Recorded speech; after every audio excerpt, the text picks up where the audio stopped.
Shalom Bapak Ibu, saudara-saudari. Bapak Ibu yang ada di rumah, shalom. Shalom beribadah. Ya, kita akan mulai ibadah pada pagi hari ini. Saya percaya dimanapun kita berada, kita semua sama-sama merasakan hadirat Tuhan. Amin. Kita akan mulai. Saya undang Bapak Ibu untuk bangkit berdiri. Kita bersatu di dalam doa. Bapa, di dalam nama Tuhan Yesus Kristus, kami mengucap syukur Tuhan. Kami bersyukur sebab kejadian kami dahsyat dan ajaib. Ajaib apa yang Tuhan buat, dan jiwa kami benar-benar menyadarinya. Sungguh kami mengucap syukur Tuhan. Hari demi hari kami melihat penyertaan Tuhan. Hari demi hari kami melihat tuntunan Tuhan bekerja atas setiap kami. Dan kami bersyukur Tuhan. Dan saat ini Tuhan, sebagai bentuk ucapan syukur kami mau datang di hadirat Tuhan. Kami mau meninggikan Engkau Tuhan. Kami mau mengagungkan Engkau Raja di atas segala Raja. Biar Kau Tuhan yang hadir di tengah-tengah setiap kami, menjamah setiap kami, melawat setiap kami. Kami percaya Tuhan, waktu kami hadir Tuhan, waktu hadirat Allah dinyatakan atas setiap kami yang sakit disembuhkan, kami yang terbelenggu dibebaskan, kekuatan Allah memenuhi setiap kami Bapa. Kami percaya Tuhan, kuasa Allah hadir tengah-tengah setiap kami. Makasih Bapa yang baik. Ini bentuk ucapan syukur kami Tuhan. Kami siap untuk bersorak-sorai. Terima kasih Bapa yang baik. Terpujilah Engkau Tuhan. Di dalam nama Yesus Kristus kami berdoa dan bersyukur. Haleluya. Buat setiap kita yang bersuka cita karena Allah yang dahsyat, bersama-sama dengan saya katakan amin. Apa kabarnya kita hari ini Bapak Ibu? Bersama Yesus aku dan kau dahsyat, luar biasa. Yes, yes, yes. Boleh hadap-hadapan bilang, tapi jangan dekat-dekat ya Bapak Ibu, bilang. Lihat kanan kiri sambil bilang, di dalam Yesus kita dahsyat dan luar biasa. Di dalam Yesus kita dahsyat luar biasa. Depan belakangnya juga coba, di dalam Yesus kita dahsyat dan luar biasa. Haleluya. Kita mau sama-sama katakan pujian ini. Di dalam Yesus kita dahsyat dan luar biasa ya Bapak Ibu teman-teman. Kita mau katakan kecap dan lihatlah betapa baiknya Tuhan.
Haleluya.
undang untuk duduk kembali.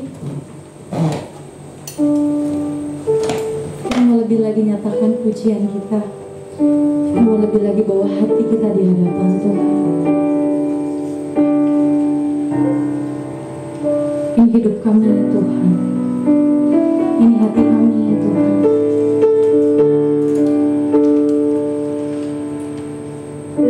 Terima kasih Bapa yang baik.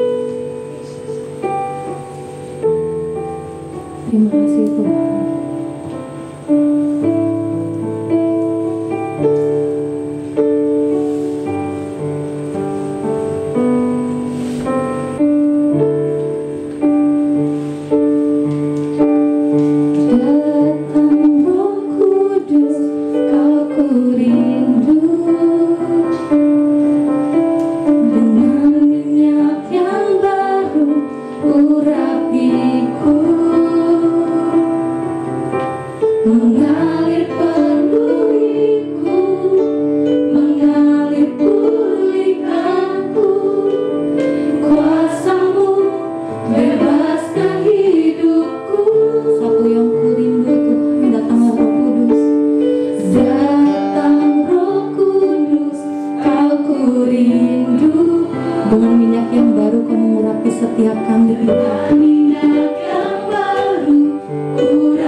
tahu itu juga hanya karena anugerah yang Tuhan beri.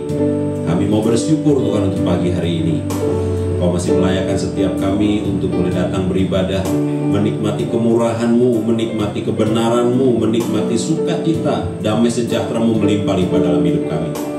Kami mau bersyukur Tuhan untuk waktu ini, dan biar setiap kami boleh duduk diam di hadirat-Mu, menikmati Engkau berbicara, berpesan untuk setiap kami, supaya ketika kami hidup, kami tahu bahwa kami hidup karena firman-Mu, kami hidup karena kebenaran-Mu, kami hidup karena Engkau yang memimpin hidup kami. Terima kasih Tuhan untuk pagi hari ini, berbicaralah untuk setiap kami, urapi hamba-Mu juga. Terpujilah nama-Mu, dalam nama Yesus kami sudah berdoa. Amin. Silahkan duduk saudaraku. Shalom. Selamat pagi untuk semua saudaraku, Bapak Ibu yang di tempat ini maupun yang di rumah, yang menyaksikan lewat online, baik melalui YouTube, lagi Instagram, Facebook. Luar biasa, komplit sekarang. Nah, pagi hari ini sebelum saya menyampaikan firman Tuhan, mungkin yang lebih tahu di sini, yang lebih dikenal istri saya daripada saya. Tidak apa-apa lah. Sekedar perkenalan, nama saya Johan Pelenkau, saya tinggal di Perumnas 2 Bekasi. Saya datang dengan istri saya. Apa lagi? Di sini mayoritas orang muda semua ya. Semua pada bertutup ya, itu yang betul, harusnya begitu. Saya kalau bicara pakai tutup ininya beruap, jadi kayaknya kurang nyaman. Baik, pagi hari ini saya ingin menyampaikan kebenaran firman Tuhan. Memang ada tema ya di tempat ini. Saya lupa lah temanya apa ya waktu itu. Ibu Gembala menyampaikan lewat telepon. Tapi pagi hari ini saya ingin memberi judul firman Tuhan, yaitu hidup orang benar. Sudah ditampilkan ya. Nah, saya ingin mengajak kita membuka atau membaca firman Tuhan dari Lukas 17 ayat 22 sampai dengan 32. Cukup panjang, tapi saya ingin membaca secara cepat karena waktunya juga cepat. Saya akan membaca yang yang genap, nanti Bapak Ibu saudaraku yang ganjil cara berbalasan ya. Yuk kita sama-sama baca dari Lukas 17 ayat 22. Nanti saudaraku Bapak Ibu baca ayat yang ke-23 dan seterusnya. Lembaga Alkitab Indonesia memberi judul perikop ini adalah kedatangan kerajaan Allah. Dan ia berkata kepada murid-muridnya, akan datang waktunya kamu ingin melihat satu daripada hari-hari anak manusia itu, dan kamu tidak akan melihatnya. Dan orang akan berkata padamu, lihat dia ada di sana, lihat dia ada di sini, jangan kamu pergi ke situ, jangan kamu ikut. Sebab sama seperti kilat memancar dari ujung langit yang satu ke ujung langit yang lain, demikian pula lah kelak halnya anak manusia pada hari kedatangannya.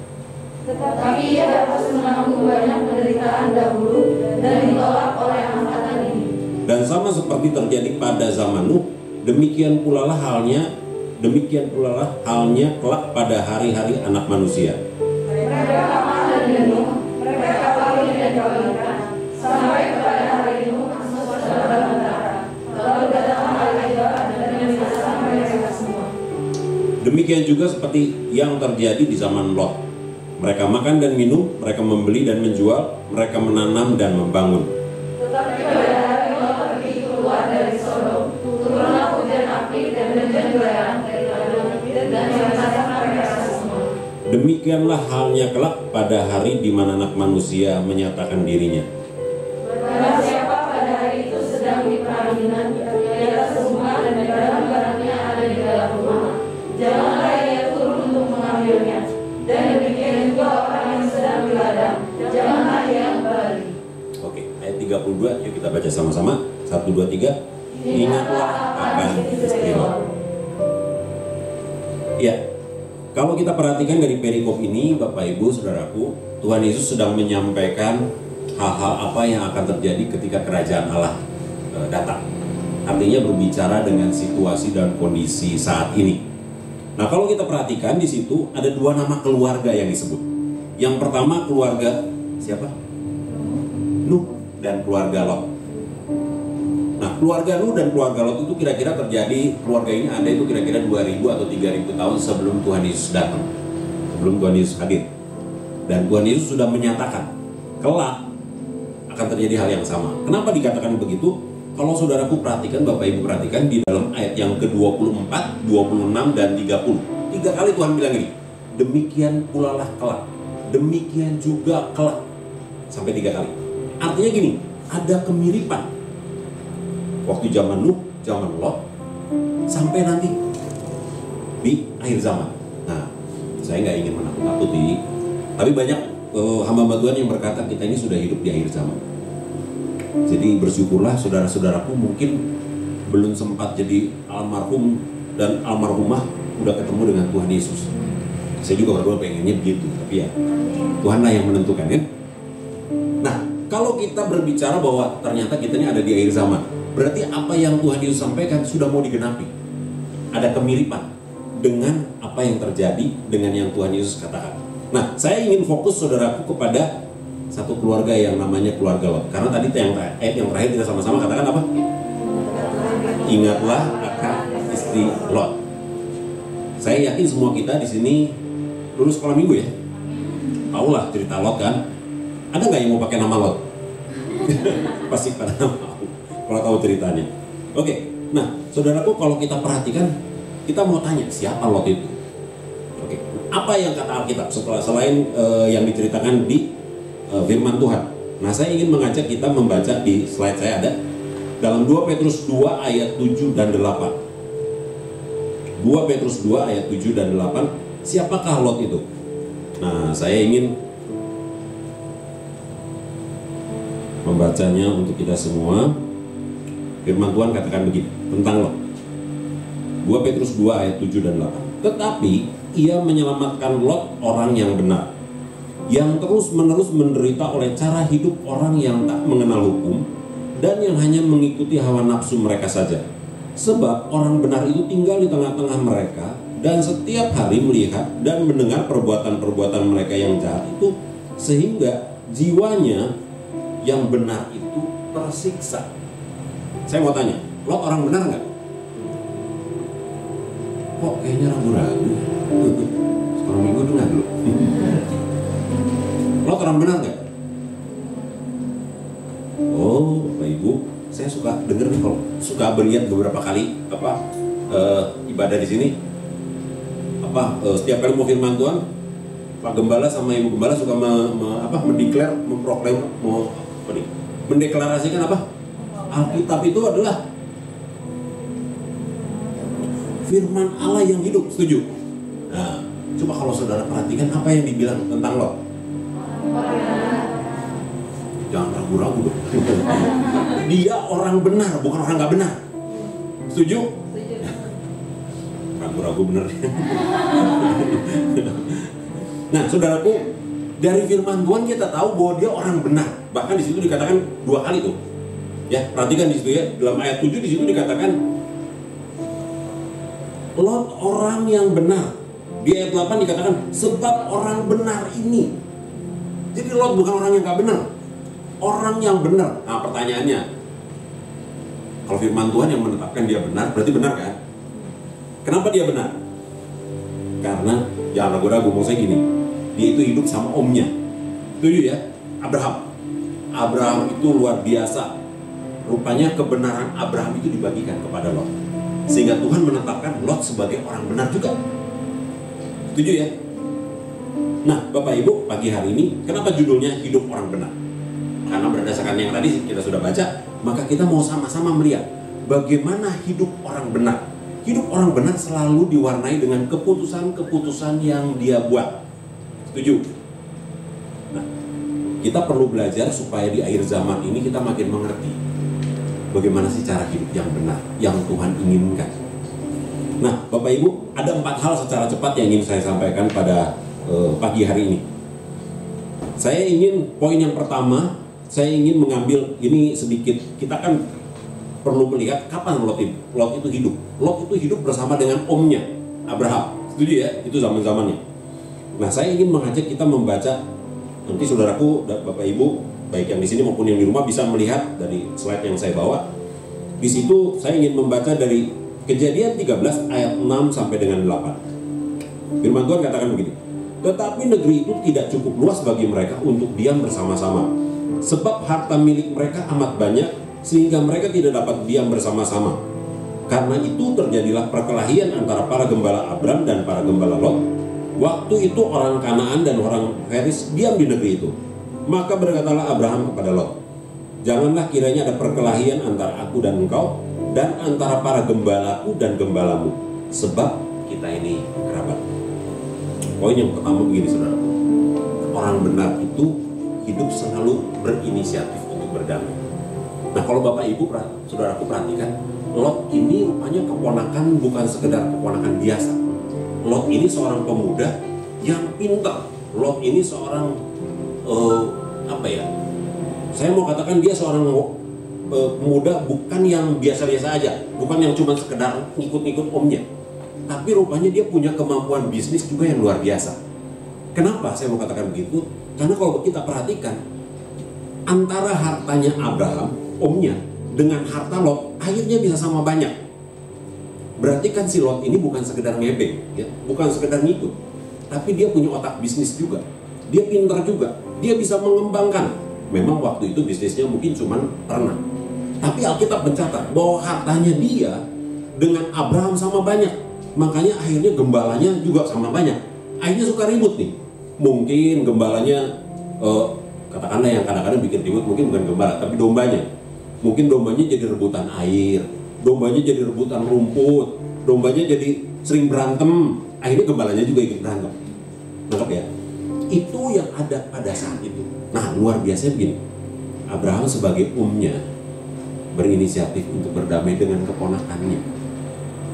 Pelajaran yang penting begini, saudaraku.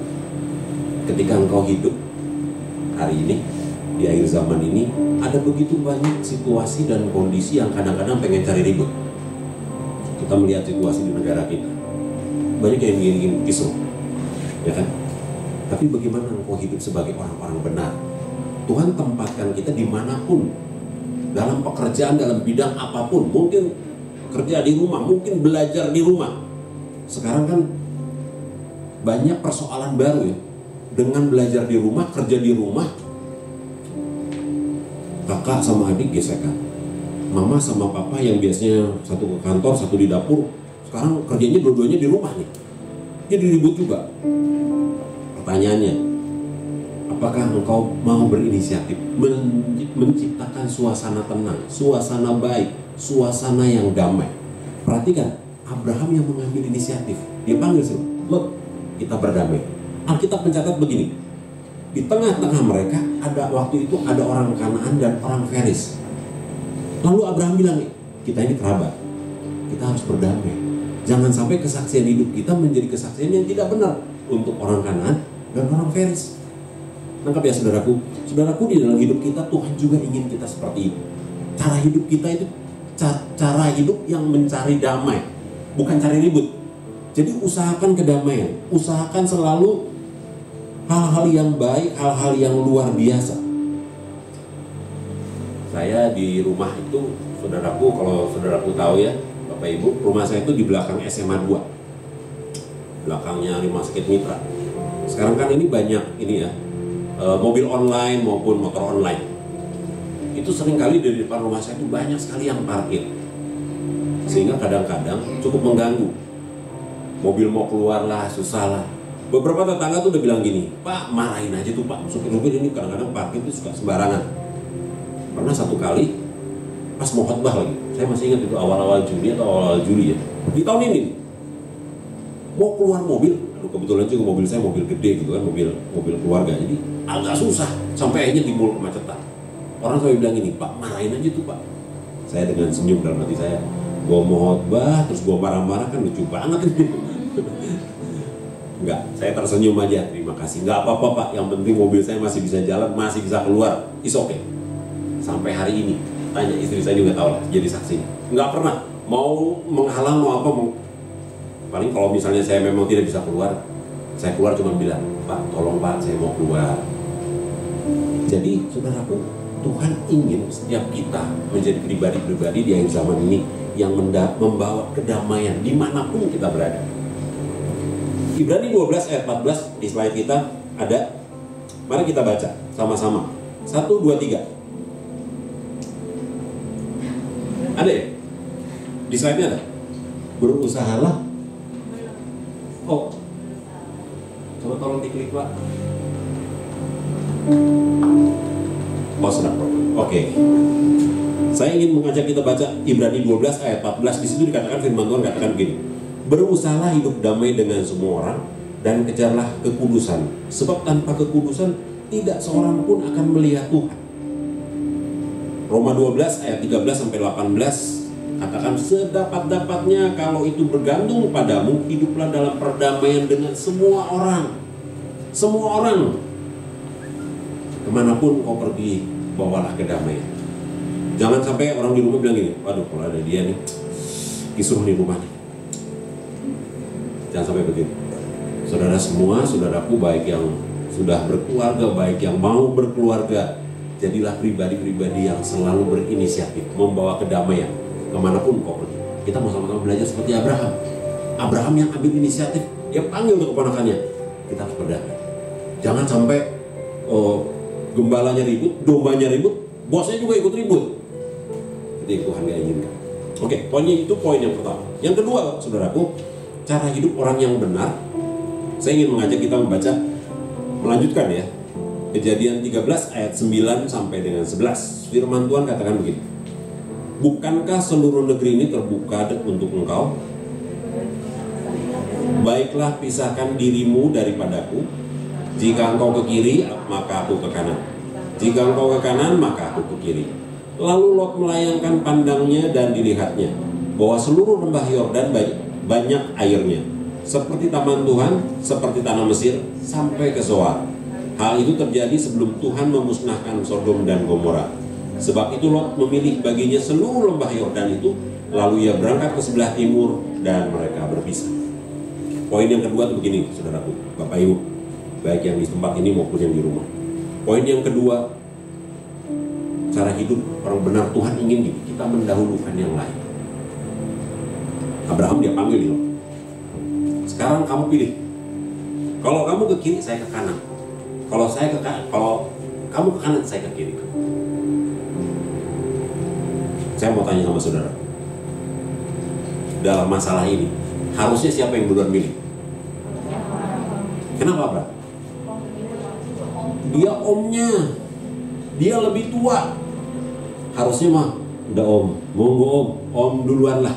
Karena saya juga diberkati karena om, kan gitu ya. Ini enggak. Lot pikir, wah, saya diberikan kesempatan. Inilah waktunya untuk saya menentukan tempat yang saya inginkan. Dan memang Alkitab menentukan itu. Alkitab akhirnya menentukan begini. Lot memilih dataran Yordan yang subur, di mana di situ ada kota Sodom dan Gomora. Lalu ia berada di sana. Nah, saudaraku, perhatikan. Di dalam Kejadian 13 ayat 12. Lalu nanti dalam Kejadian 14 ayat 12. Cuma beda satu pasal. Jadi gini. Lot waktu dia lihat, wih, ini top banget dah tempatnya. Strategis, lokasinya oke. Ada kota, 2 kota Sodom dan Gomora. Lalu ada lembah, ada sungai, air, oke. Lalu Alkitab bilang gini. Lalu Lot pergi ke sana, lalu Lot tinggal di dekat kota Sodom. Itu dalam Kejadian 13 ayat 12. Bukan di kota Sodom, masih di dekat kota Sodom. Tapi saudaraku perhatikan bahwa ketika keindahan Sodom dan Gomora itu menarik dia, satu pasal kemudian dalam Kejadian 14 ayat 12, Lot bukan lagi di dekat, udah tinggal di kota. Artinya gini, hati-hati dengan pilihan.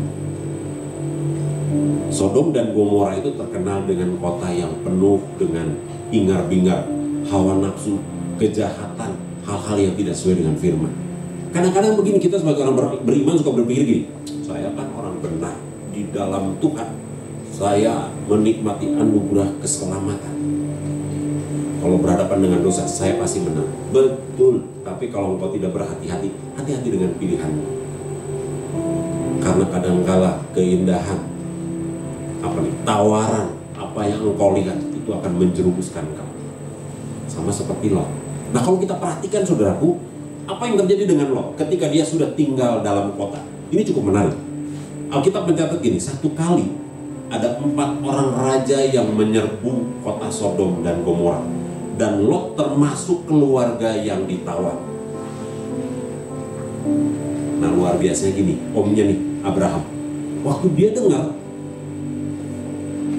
padahal lu sekolah minggu kan ya, omnya denger si Lot ini ditawan, lalu omnya panggil orang-orang kepercayaannya, mari kita selamatkan Lot. Dan Alkitab mencatat Lot diselamatkan oleh omnya. Tapi sayangnya begini, ketika Lot diselamatkan oleh omnya, Lot nggak belajar untuk mendingan gue tinggal lagi deh sama om gue, pasti kalau tinggal sama om kan lebih aman. Enggak, dia balik lagi ke kota Sodom. Pelajaran apa? Karena Lot ini hartanya udah banyak. Harta membuat dia berpikir mendingan gue pelihara harta daripada pelihara hubungan. Apa yang terjadi sama Abraham? Saudaraku, kalau Lot sudah menentukan yang terbaik, coba saya mau tanya, kira-kira Abraham dapat yang terbaik? Enggak lah, Abraham dapat sisanya. Iya dong. Berarti Abraham dapat tempat yang sepi, mungkin nggak ada lembah, mungkin nggak ada air, kering. Tapi Alkitab mencatat gini, setelah Abraham berpisah dengan Lot, Tuhan berfirman kepada Abraham. Firman Tuhan katakan gini, pandanglah sekelilingmu dan lihatlah dari tempat engkau berdiri, itu ke timur, ke barat, ke utara, dan selatan. Seluruh negeri yang kau lihat akan kuberikan kepadamu dan kepada keturunanmu untuk selama-lamanya. Dan aku akan menjadikan keturunanmu seperti debu banyaknya, debu tanah banyaknya.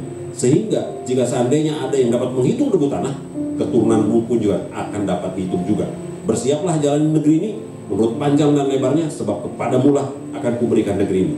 Sesudah itu Abraham memindahkan kemahnya dan menetap dekat pohon-pohon terbantit. Dan secara luar biasa, saudara, sesuatu yang mungkin sisa, sesuatu mungkin yang beda dengan apa yang dipilih oleh Lot, tapi justru tempat itu menjadi tempat yang diberkati Tuhan. Mungkin saudara dapat sisanya, mungkin saudara dapat, ini bukan pilihan saya. Tapi ketika engkau mendahulukan orang lain, itu akan menjadi tempat untuk Tuhan memberkati. Waktunya cepat banget ya. Yang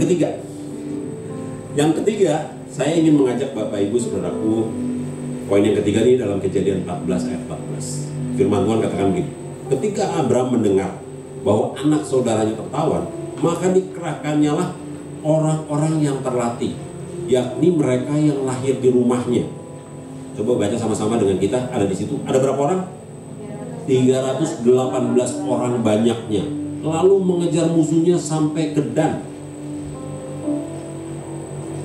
Yang ketiga poinnya yang saya ingin katakan begini, orang yang benar, cara hidup yang benar, kebenaran itu akan membuka hidupnya, kebenaran itu akan memberikan pengaruh untuk orang-orang sekelilingnya, supaya sekelilingnya menjadi orang yang benar. Saya mau tanya saudaraku yang masih muda ataupun yang sudah berumur, yang sudah kenal Tuhan Yesus sudah lama, berapa orang yang kau pengaruhi lewat hidupmu? Bagaimana dengan orang di rumahmu? Bagaimana dengan asisten rumah tanggamu? Bagaimana mungkin yang punya driver di rumahmu? Mungkin punya tukang sayur, punya semua. Apakah kebenaran yang Tuhan beri dalam hidupmu sudah terbuka untuk mereka, mempengaruhi hidup mereka? Abraham luar biasa. Alkitab yang mencatat 318 orang lahir di rumahnya. Saya mau tanya, rumahnya kayak apa? Abraham gak usah bilang gini, Tuhan berikan saya rumah besar. Enggak, Tuhan juga jatuh hati dah. Dilihat, ada 318 orang yang diberkati oleh kehidupan Abraham. Oleh karenanya, saudaraku, kalau saya nggak salah, sedang berdoa untuk tempat ya. Sebelum kau berdoa untuk tempat yang besar, berdoalah untuk jiwa-jiwa yang banyak. Ketika jiwa-jiwa itu banyak yang kau ingin bawa kepada Tuhan, Tuhan pasti sediain tempatnya. Abraham sudah membuktikan. Dan yang luar biasanya begini saudaraku, 318 orang itu bukan untuk orang yang mau diajak cuman jalan-jalan, makan-makan, selfie-selfie. Enggak. Alkitab catat begini, 318 itu orang yang mau mati, orang yang mau berperang. Bukan diajak jalan-jalan kan berarti kan? Diajak perang. Artinya gini, 318 ini orang yang mau mati untuk Abraham. Artinya apa? Berarti Abraham juga mau mati untuk orang-orang itu. Sekarang saya mau tanya, ada nggak orang-orang yang mau mati untuk saudara? Di rumahmu? Bagaimana dengan pembantumu? Bagaimana dengan sahabatmu? Kalau engkau ditempatkan Tuhan di satu lokasi, apakah engkau sudah menjadi pribadi orang benar yang terbuka? Kebenaranmu itu memberkati, sehingga orang tuh kalau lihat, wah, kalau untuk dia gue mau mati lah. Itu yang dilakukan Abraham. Sekarang kita balik, gimana dengan Om Lot? Saudaraku tahu ya ceritanya ya. Waktu Sodom dan Gomora akan dijungkir balikan Tuhan, Tuhan cari siapa? Tuhan cari Abraham. Lalu Tuhan bilang sama Abraham, Bram, Sodom dan Gomora mau gua hancurin. Bahasa sekarang lah. Lalu Abraham bilang, aduh Tuhan, jangan. Kenapa, saudaraku? Kalau menurut saudara, kenapa Abraham gak pengen Sodom dan Gomora dihancurkan? Kenapa? Karena dia ingat ada saudaranya. Dia sayang sama saudaranya, meskipun saudaranya kadang-kadang kalau menurut saya gak tahu aturan loh, gak tahu etika. Lalu Abraham mulai nawar sama Tuhan. Tuhan, gimana kalau ada 50 orang benar? Tuhan bilang kalau ada 50 tidak akan dihancurkan. 45 Tuhan, enggak akan. 40 Tuhan, enggak akan. Tahu sampai berapa? Cuma satu ini, sekolah minggunya lulus 10. Saudaraku, sampai 10 Abraham, Tuhan bilang gini, kalau 10 orang benar, enggak akan saya hancurkan. Saya mau tanya sama saudara, ngapain aja nih si Lot? Abraham mendapatkan tempat yang kurang baik, tapi 318 orang dilahirkan di rumahnya. Lot, mungkin dia pilih tempat yang luar biasa, yang bagus, yang luar wah. Tapi 10 orang benar aja nggak dihasilkan. Bahkan saudaraku, kalau saudara perhatikan, istrinya aja dia harus kehilangan. Karena apa? Kebenaran yang ada dalam diri Lot rupanya tidak mempengaruhi kehidupan istrinya. Bahkan saudaraku, kalau saudara perhatiin, mantunya, bukan mantu ya, calon menantu. Nah saudaraku, kalau saudara perhatikan, waktu Sodom dan Gomora itu akan dijungkir balikan, ada 2 orang malaikat kan yang datang. Kalau tahu ya ceritanya, datanglah ke Lot. Lalu malaikat itu bilang, Lot, segera kamu harus siapkan dirimu, kita harus pergi. Nah Lot itu kan punya 2 anak-anak perempuan, masih ingat ya? Lalu Lot ini panggil calon menantunya, sini, kamu kan mau menikah sama anak saya, mau nggak kamu ikut dengan saya? Apa kata menantunya? Saudaraku, kalau saudara baca ya di dalam Alkitab, di sini dikatakan di dalam Keluaran 19 ayat 14, keluarlah Lot lalu berbicara dengan kedua bakal menantunya yang akan kawin dengan kedua anak perempuannya. Katanya, bangunlah, keluarlah dari tempat ini, sebab Tuhan akan memusnahkan kota ini. Tetapi ia dipandang oleh kedua bakal menantunya itu sebagai orang yang berolok-olok saja. Ngerti ya? Jadi calon menantunya aja lihat Lot, nih nanti calon mertua yang tidak punya pengaruh, tidak berwibawa. Artinya gini saudara, kebenaran Lot tidak mempengaruhi hidup banyak orang. Nah saya mau kasihkan statement yang begini, orang benar yang hidupnya terbuka akan memberi pengaruh kepada orang-orang di sekelilingnya. Tetapi orang benar yang tertutup akan dipengaruhi orang-orang di sekelilingnya juga. Orang benar yang engkau hidupmu terbuka di hadapan Tuhan, pasti kebenaranmu akan mempengaruhi banyak orang. Tapi kalau engkau hidupnya tertutup di hadapan Tuhan, engkau akan dipengaruhi oleh orang-orang lain, sehingga hidupmu tidak akan menghasilkan. Nah saudaraku, di rumahnya Abraham tidak ada Alkitab, di rumahnya Abraham tidak ada tuh go and make disciples atau apa, pergilah jadikanlah semua bangsa muridku. Gak ada, waktu itu belum ada ya Alkitabnya. Tapi dia sudah melakukan itu untuk dia menjadi berkat. Oke, saya ingin Bapak Ibu betul-betul melihat ini. Nah kalau begitu, apa yang dikuasai oleh Lot? Lot menguasai harta yang banyak, sehingga hidupnya dikuasai oleh harta. Jadi poin yang ketiga saudaraku, sebagai orang benar, jadilah orang benar yang memiliki pengaruh, berdampak untuk orang-orang di sekelilingnya. Yang terakhir, karena waktunya tinggal 5 menit, saya potong-potong aja. Yang keempat Bapak Ibu, orang benar, saya ingin baca Kejadian 13 ayat 18. Firman Tuhan katakan begini, sesudah itu Abram memindahkan kemahnya dan menetap di dekat pohon-pohon terbantih di Mamre, dekat Hebron. Lalu didirikannya mezbah di situ bagi Tuhan. Nah saudaraku, kalau saudara perhatikan Abraham itu kalau saya lihat ada 12 kali dia pindah lokasi. Setiap kali dia pindah, dia pasti membangun mezbah bagi Tuhan. Luar biasa. Bicara mezbah ini bicara apa? Bagaimana dia ingin dekat dengan Tuhan yang adalah sumber segalanya. Dan Alkitab mencatat ketika dia berpindah 12 kali, hartanya makin banyak. Bahkan Alkitab katakan ini, Abraham sangat kaya. Abraham mengejar pribadi yang adalah sumber yang memberkati hidup. Berbeda dengan Lot. Lot yang dikejar itu hartanya, bukan sumbernya. Sehingga Bapak Ibu Saudaraku, apa yang terjadi dengan Lot? Lot membangun mezbah, posisi, jabatan, harta, karir. Saudaraku tahu ketika di Sodom dan Gomora datang malaikat dua itu, Alkitab mencatat begini, Lot itu menjadi orang yang duduk di pintu gerbang, ya mencatatnya. Lalu dia nyambut, dia datang, lalu dia bilang gini sama malaikat itu, menginaplah dulu di rumahku malam hari ini. Malaikatnya bilang ini, jangan, saya mau menginap di lapangan aja, saya nggak mau nginep malam ini juga. Lot bilang jangan. Artinya begini, seorang yang bisa melakukan itu pasti orang yang kaya. Setuju nggak? Saudara kan gitu. Kalau punya rumah saudara gubuk misalnya, mana mau kan? Biar teman yang terbaik juga nginep di rumah gua. Nggak sesuai lah ya. Tapi kalau rumah saudara, oke, wah makanan banyak, ayo tinggal di rumah saya. Itu yang terjadi sama Lot. Nah, saudaraku, apa yang terjadi ketika malaikat itu ingin membawa Lot? Alkitab yang berkata begini, Lot itu berlambat-lambat. Kenapa berlambat-lambat? Karena hartanya banyak. Sampai akhirnya Lot harus kehilangan istrinya. Ngerti ya? Karena istrinya diikat oleh hartanya yang banyak. Nah saudaraku, bagaimana dengan Abraham? Abraham dikatakan makin tua makin banyak hartanya. Karena dia nggak pusing dengan harta. Dia selalu membangun mezbah. Alkitab nggak pernah catat begini, Lot ketika dia pindah ke Sodom, dia membangun mezbah bagi Tuhan. Nggak ada, coba catat di Alkitab, saudara. Nggak ada. Artinya apa? Dia cuma membangun mezbah keberhasilan, mezbah posisi, mezbah jabatan, mezbah nama yang hebat. Boleh nggak? Boleh aja, tapi jangan sampai engkau lupa bahwa engkau perlu membangun mezbah untuk Tuhan. Karena Tuhan itu sumber segala-galanya. Ketika engkau mengejar Dia, engkau usah mengejar berkat. Berkat pasti akan mengejar. Berbeda dengan Lot. Nah, pagi hari ini saudaraku, ada 4 hal ini yang saya ingin sampaikan kepada saudaraku.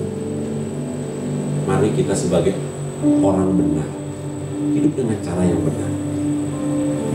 Di kesimpulan yang terakhir, saya ingin saudaraku mengerti, ketika engkau hidup sebagai pribadi yang benar, engkau ingin membawa damai kemanapun engkau pergi. Yang kedua, engkau mau mendahulukan orang lain, nggak apa-apalah, silahkan kamu duluan, nggak apa-apa. Saya ingin mengakhiri gini. Saya ingat tahun 2010, saudaraku, ketika saya masih aktif dalam pekerjaan, ada asesmen untuk satu posisi, untuk satu jabatan. Saya nggak terlalu nggak terlalu berambisi lah. Karena bos saya bilang begini, Pak Johan, ini ada posisi yang harus diisi. Tapi ada 3 orang yang mumpuni, 3 orang yang speknya atau spesifikasinya oke. Kalau bapak ini cuma masalah udah senior lah, boleh lah ya diikut sertakan. Karena persyaratannya harus 4 orang. Saya bilang nggak masalah Pak. Saya pikir dengan saya dilibatkan ikut aja udah suatu kesempatan yang baik. Jadi saya bilang monggo Pak, terima kasih kalau saya dilibatkan. Jadi saya waktu itu ikut. Jadi yang 3 orang ini dapat prioritas. Saya biasa-biasa. Tapi justru Bapak Ibu ketika itu bersamaan dengan istri saya waktu itu mau memutuskan mau melanjutkan kerja atau mau berhenti. Jadi kalau hitung-hitungan keluarga itu hitung-hitungan cash flow-nya keluarga, wah ini kalau istri saya keluar akan istilahnya keuangan keluarga akan berkurang segini.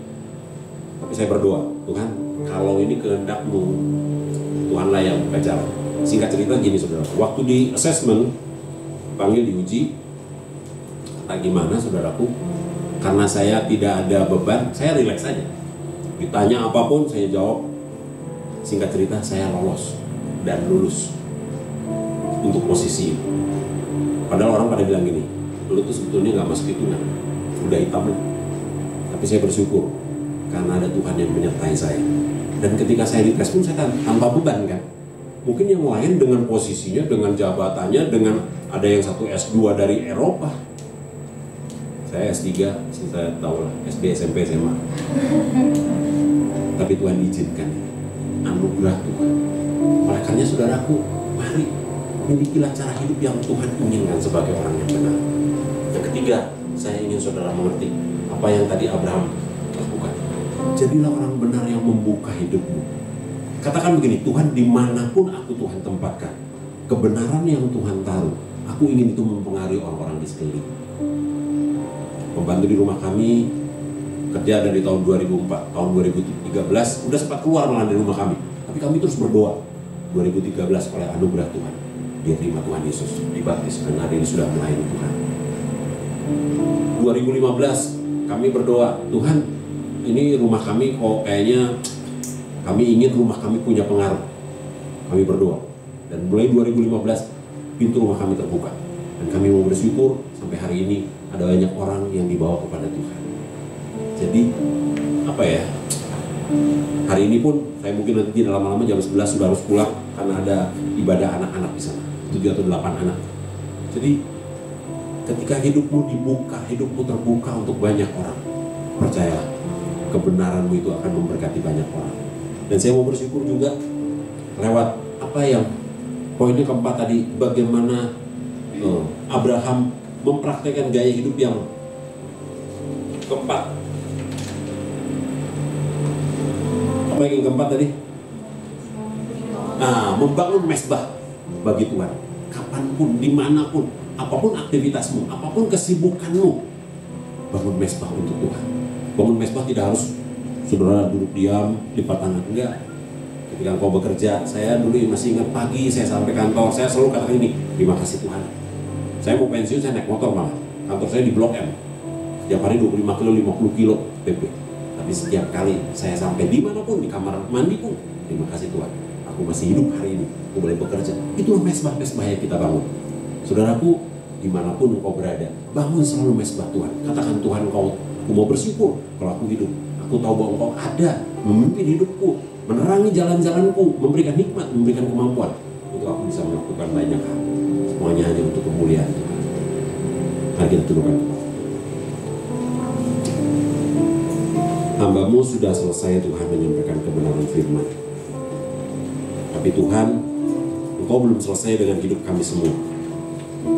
Hamba sungguh percaya bahwa Engkau yang akan memimpin setiap kami, untuk kami menjadi orang-orang benar-Mu yang mempraktekkan firman, yang hidup di dalam kebenaran-Mu. Bapak, hamba mau berdoa untuk setiap kami yang ada di tempat ini maupun yang ada di rumah yang mendengarkan kebenaran firman-Mu. Jadikan setiap kami Tuhan orang-orang yang membawa damai dimanapun kami berada. Dan kami mau mendahulukan orang-orang di sekeliling kami, supaya kami bisa melihat tangan Tuhan, kami boleh melihat jawaban Tuhan, kami boleh melihat arahan Tuhan di dalam jalan-jalan kehidupan setiap kami, apapun itu masalahnya. Dan biarlah setiap kami juga Tuhan menjadi pribadi-pribadi yang mau terus Tuhan, mau untuk terus hidup, mau untuk terus membiarkan Engkau yang memimpin, supaya kebenaran yang ada dalam hidup setiap kami Tuhan punya pengaruh, punya dampak. Karena kebenaran yang Engkau taruh dalam hidup setiap kami bukan untuk diri kami, tapi juga untuk orang-orang di sekeliling kami yang Tuhan tempatkan. Sehingga dimanapun setiap kami, di dalam usia kami, kemudaan kami, ataupun usia sudah lanjut sekalipun, Tuhan bisa pakai supaya banyak orang boleh diberkati melalui kehadiran hidup kami.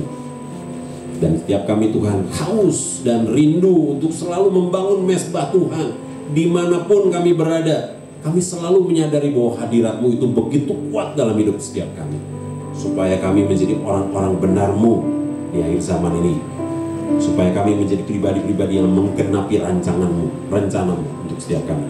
Terima kasih Tuhan, meteraikan firman-Mu. Roh Kudus terus bekerja untuk setiap kami, sehingga kami menjadi pribadi-pribadi yang menggenapi rancangan-Mu. Terpujilah nama-Mu. Di dalam nama Tuhan Yesus, setiap kita yang percaya katakan Amin.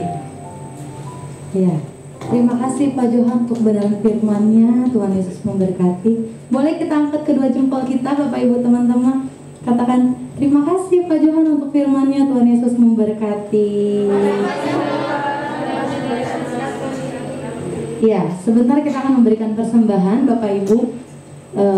Saya mengingatkan kembali persembahan kita yang ini kotak yang warna putih untuk persembahan umum, perpuluhan, dan ucapan syukur. Dan yang bentuk hati yang warna merah ini persembahan untuk pembangunan rumah Tuhan untuk Camp Center. Dan untuk Bapak Ibu yang melakukan ibadah secara online di rumah masing-masing, boleh memberikan persembahan melalui transfer ke nomor rekening atau ke nomor GoPay yang sudah tertera di layar. Atau Bapak Ibu kalau ada kesulitan, Bapak Ibu dapat menghubungi ketua CS masing-masing. Kita akan memberikan persembahan. Kita mau sama-sama perkatakan power statement ini. 1, 2, 3. Pada saat kami membawa persembahan, kami percaya pintu surga terbuka dan berkat Tuhan dicurahkan. Saya menerima bisnis, pekerjaan, sekolah, dan kuliah yang lebih baik. Keuntungan, bonus, dan aset dilipat gandakan. Semua transaksi dibuat berhasil. Customer lama dan baru Tuhan datangkan. Semua pembayaran dapat dilunasi. Memiliki rumah di bumi dan di surga. Menerima hadiah, kejutan, dan penghargaan. Diberikan jodoh bagi yang belum punya pasangan. Keluarga harmonis dan tidak ada kemandulan. Semua musuh, penyakit, dan kerugian dihalau dari dalam hidupku, keluargaku, pekerjaanku, dan bisnisku. Ini adalah waktunya memberi persembahan. Dalam nama Yesus. Haleluya. Terima kasih Bapak Ibu. Persembahan dapat diberikan nanti sepulang ibadah. Dan ada beberapa pengumuman yang akan saya sampaikan. Saya mengingatkan kembali kalau minggu depan kita tetap akan ada ibadah offline dan juga online. Buat Bapak Ibu yang ingin melakukan ibadah offline dan memenuhi kriteria, Bapak Ibu boleh datang sebelum jam 9 pagi. Karena ada beberapa protokol kesehatan yang harus kita lakukan di bawah. Jadi kami mengajak Bapak Ibu untuk tidak datang terlambat ya Bapak Ibu. Dan kemudian kita juga ada menara doa. Menara doa dilakukan setiap hari Senin, Selasa, Rabu, Kamis, dan juga Jumat. Khusus di hari Rabu, menara doa dilakukan jam 8 sampai jam 9 malam. Dan di hari Senin, Selasa, Kamis, dan juga Jumat, menara doa dilakukan jam 6 sampai jam 7 malam. Hanya 1 jam, tapi kita mau sama-sama masuk di hadirat Tuhan, membawa setiap pergumulan doa kita di hadapan Tuhan. Dan setiap pagi dari Senin sampai Minggu, antara jam 5 sampai jam 6 pagi, kita bersama-sama berdoa secara di rumah masing-masing. Gak cuma pasukan Gideon aja, tapi kita mengajak semua jemaat di Kabar Baik untuk sama-sama berdoa menyatukan hati kita untuk Camp Center. Dan kita juga ada Sabtu Ceria, ibadah Sabtu Ceria di hari Sabtu jam 4 sore di YouTube GBI Kabar Baik. Buat Bapak Ibu yang memiliki putra-putri atau adik gitu ya, usia Sabtu Ceria, boleh diajak, boleh dipersiapkan sebelum jam 4 sore sehingga mereka antusias waktu memuji menyembah Tuhan. Dan di malam harinya ada doa malam jam 7 malam. Nanti kita melakukan doa malam melalui Zoom meeting. Nanti akan di-share linknya di grup masing-masing, baik di grup Kemas, baik di grup YC maupun juga Poki. Ya. Dan karena minggu ini adalah minggu terakhir di bulan November, mulai minggu depan kita akan menyambut bulan Desember. Ada yang tahu bulan Desember itu apa, Bapak Ibu? Natal ya. Saya mau menginfokan Natal yang akan kita lakukan. Natal Sabtu Ceria dilakukan tanggal 12 Desember di jam 4 sore melalui YouTube GBI Kabar Baik, melalui online Bapak Ibu. Jadi anaknya gak perlu datang ke sini, jadi nanti ibadahnya secara online. Dan di tanggal 13 Desember jam 3.30 sore sama Natal JC juga by online juga. Jadi buat teman-teman JC yang sekarang lagi nonton nih ibadah online, jangan lupa persiapkan dirinya untuk boleh sama-sama beribadah Natal di rumah masing-masing. Meskipun Natalnya di rumah tetap harus pakai pakaian Natal gitu ya. Siapa tahu ada dress code-nya ya Kak Inge ya gitu. Dan ada yang spesial Bapak Ibu, untuk Natal YC dan juga FC dilakukan secara offline. Boleh tepuk tangan dong. Ya. Natal FC dan juga YC dilakukan secara offline di Pangan Kampung. Untuk FC WFC jam 8 pagi tanggal 20, dan untuk WC sama tanggalnya tanggal 20 jam 11. Jam 10 atau jam 11? Jam 11 siang. Ya, kita mau sama-sama merayakan kelahiran Tuhan Yesus. Kita mau sama-sama merasakan sukacita Natal. Nah, itu aja Bapak Ibu pengumuman yang ingin saya sampaikan. Ya, kita akan pulang. Saya undang Bapak Ibu untuk bangkit berdiri.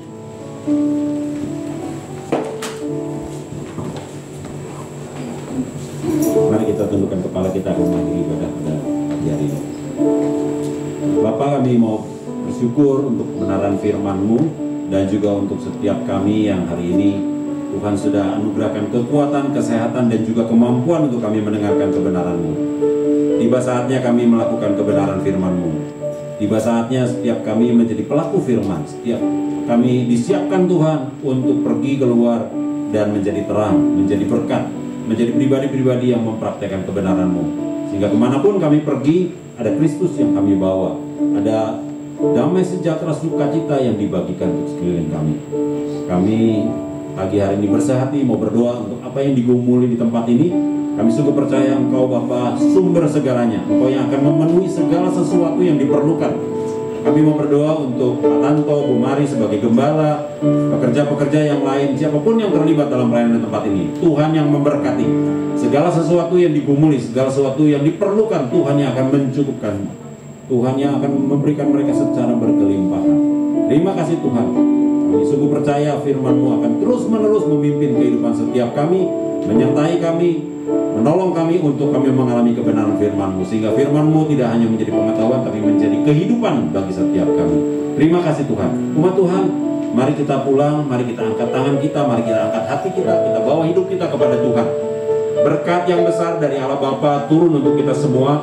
Cinta kasih dari Tuhan kita Yesus Kristus, penyertaan, perlindungan, penghiburan dari Roh Kudus melimpah-limpah, sehingga melalui segala sesuatu yang diberikan kepada kita, namanya dimuliakan dan firman Tuhan diberitakan. Di dalam nama Tuhan Yesus, setiap kita yang menerima berkat Tuhan berkata, amin. Selamat hari Minggu, Tuhan Yesus memberkati.